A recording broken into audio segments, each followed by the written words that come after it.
Gazette du Togo, une vision sur l'actualité togolaise et sur le monde. Le président de la CENI est un militant du NIR, le président de la Cour constitutionnelle, un militant du NIR, le président de la HAC, un militant du NIR, et vous avez pu aisément constater lors du dernier conseil des ministres que c'est le gouvernement et non la CENI qui a fixé la date des élections et la date du début des campagnes, ainsi que la date du financement public.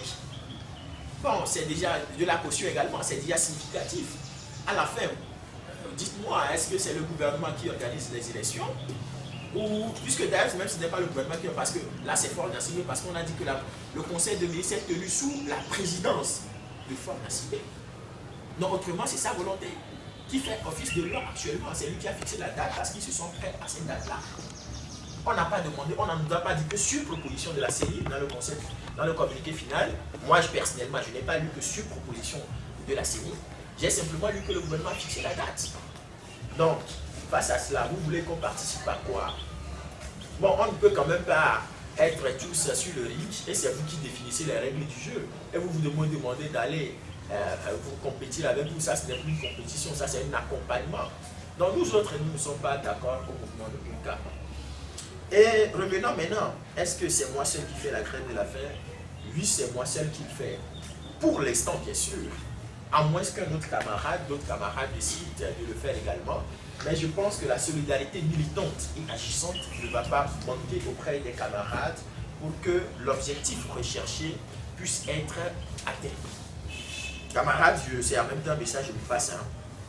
Si vous voulez également faire des grèves de la faim, ça me fera beaucoup plaisir. Mais de toute façon, je suis seul pour l'instant à le faire.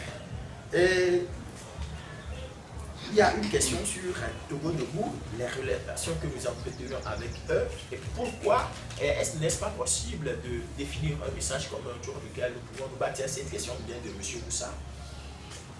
Bon, avec Togo Debout, on s'entend bien. La dernière fois, nous avons appelé la population à soutenir la manifestation de Togo Debout, parce que nous aurons appris qu'ils voulaient dénoncer le processus électoral.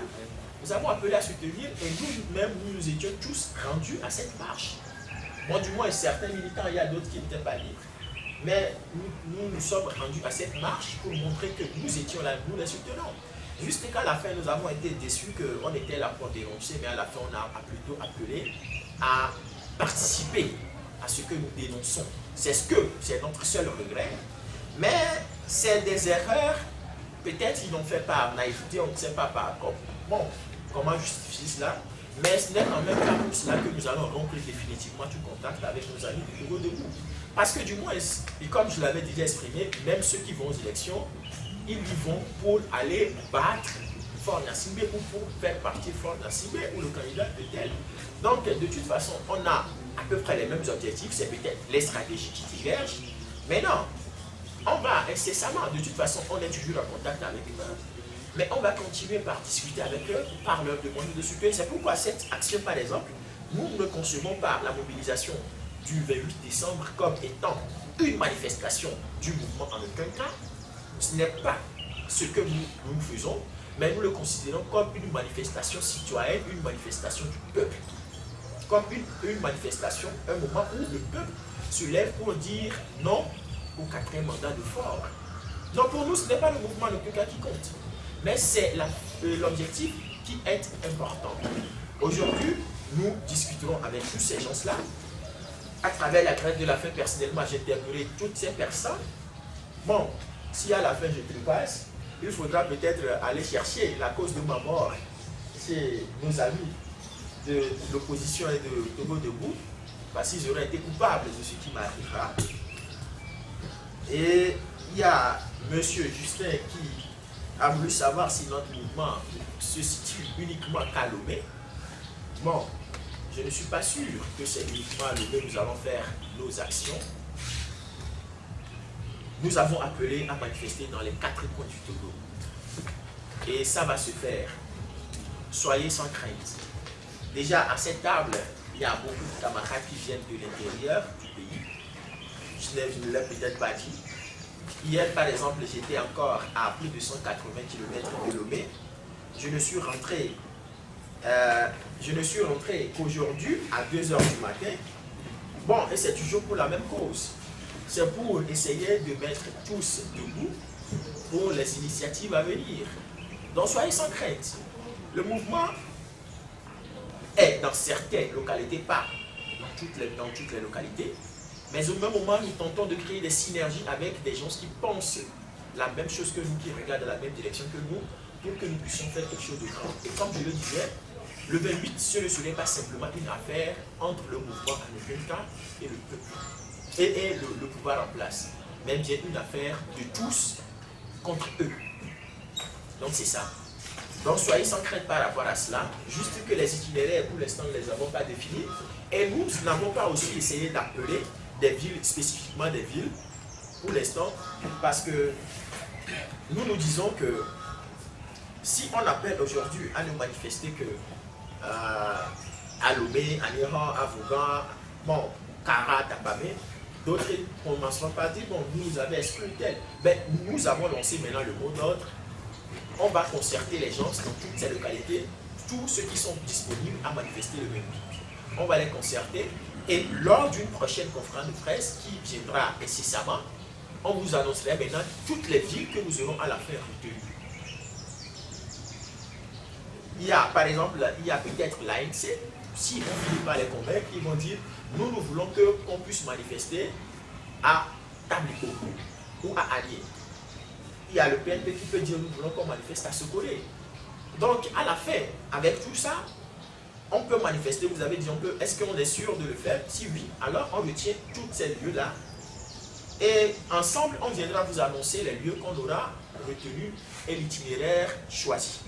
Donc, c'est pour cela qu'on n'a pas précisé les villes et les itinéraires. Maintenant,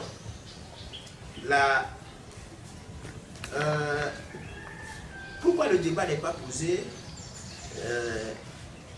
sur la question du 4e mandat, et surtout qu'au niveau des autres organisations, on ne sent pas vraiment à une effervescence, une fièvre contre le 4e mandat, c'est ça, c'est ce que j'ai pu comprendre. Bon, pour l'instant, peut-être, nous ne sommes pas aussi seuls à me dire non au 4e mandat. Je pense qu'il y a également Pierre Tchadam qui, dans ses nombreux messages, appelait toujours à s'organiser pour dire non au 4e mandat. Il y a Nicodème Hadia qui le fait. Il y a beaucoup de partis qui le font. Il y a des organisations de la société civile qui le font. Peut-être que c'est nous qui sommes plus fréquents à le faire, et sur les médias bien sûr, parce que bien avant nous, je ne suis pas sûr qu'il y avait déjà des leaders politiques et de la société civile qui ont pris position sur les médias pour dire expressément non au 4e mandat. C'est peut-être après ma sortie de prison qu'on a commencé par le faire. Et je pense que c'est des choses qui viendront. C'est des choses qui viendront naturellement. Ça ne va pas tarder à venir de la part de ces messieurs. Mais bon, maintenant par rapport à tout ce qui parle de premier mandat, tout ça, bon, chacun est libre de dire ce qu'il pense. Ils pourront dire premier mandat, mais ils ne pourront jamais effacer dans la mémoire collective des Togolais le fait que Faure Gnassingbé ait déjà fait 15 ans. Ils ne pourront jamais l'effacer dans la mémoire collective des Togolais. Ils ne pourront jamais effacer de la mémoire des Togolais le fait que Faure Gnassingbé a fait 3 mandats. Donc qu'ils disent ce qu'ils pensent. M. Justin est revenu sur les intellectuels qui pouvaient également donner leur avis. Mais bon, nous pensons que, comme le... Bon, pas que j'aime trop Tipi Achadam, puisque je parle un peu du PNP, mais il dit souvent que le diable se cache dans les détails, et je suis d'accord avec lui sur ce point. Parce que plus on veut commenter le fait que le mandat est légal ou pas illégal, que ce soit premier mandat ou 3e mandat ou 5e mandat, plus on s'attardera sur ces détails, et plus on va encore embrouiller plus les gens, et plus la démobilisation s'installera. C'est pourquoi, à notre niveau, au niveau du mouvement, nous ne parlons pas de l'égalité de son mandat ou d'illégalité. Nous disons simplement que c'est 91 personnes qui l'ont autorisé pour l'instant à être candidat. Et donc, il revient maintenant aux 7 millions de Togolais de se prononcer également sur ce débat. Si des intellectuels veulent en parler, tant mieux. De toute façon, nous connaissons un peu le visage des intellectuels, bon, des supposés intellectuels, parce que Lénine a toujours dit c'est l'intellectuel, c'est celui qui défend bec et ongle avec son talent les légitimes aspirations du peuple. Et donc si on se situe à ce niveau, on verra qui est intellectuel et qui ne l'est pas. Donc nous vous laissons le soin de voir s'il y a des intellectuels, s'il n'y en a pas, et qui l'est, qui ne l'est pas. Mais de toute façon, la réaction ou l'avis des intellectuels ne vont quand même pas faire changer d'avis aux Togolais. Les Togolais en ont marre de ce système. Les Togolais en ont marre de ce régime, de Faure Gnassingbé. Les Togolais en ont marre, n'en peuvent plus. Les Togolais ne veulent plus être des misérables. Ils ne veulent plus être gouvernés comme des moutons et des chèvres. Donc c'est simple comme bonjour. Alors les Togolais l'exprimeront d'une manière ou d'une autre. Jusque nous demandons au pouvoir de prendre toutes les dispositions pour que le peuple puisse s'exprimer de façon pacifique. C'est surtout très important. Parce qu'à vouloir empêcher les révolutions pacifiques, on finit toujours par pousser les gens à adopter la voie de la violence. Nous voulons changer ce pays, nous l'avons déjà dit au cours de notre dernière conférence de presse, par la voie civilisée et non violente. Nous n'avons aucunement l'intention d'adopter des moyens violents. Mais s'ils empêchent le peuple de s'exprimer, quand vous fermez la bouche à quelqu'un qui a envie de crier pendant très longtemps, c'est sûr et certain que cette personne va commencer par chercher des moyens pour se défaire de vous, de votre main, mais ce ne serait plus par des moyens non violents. Vous lui fermez la bouche, il peut quand même vous mordre avec ses dents parce qu'à l'intérieur, il y a des dents qui mordent. Et quand il va vous mordre, quand le sang sortira, ne criez quand même pas à l'insurrection armée ou à quoi que ce soit. Essayez d'assumer ce que vous aurez créé. C'est tout ce que nous voulons faire comprendre au système en place. Nous sommes des gens pacifiques ou non violents. Qu'on nous laisse manifester comme on a laissé les prétendus militants d'UNIR manifester les dernières fois à Blita. Qu'on nous laisse également manifester. C'est ce que nous cherchons. Le mouvement en aucun cas a convié la presse à une conférence aujourd'hui.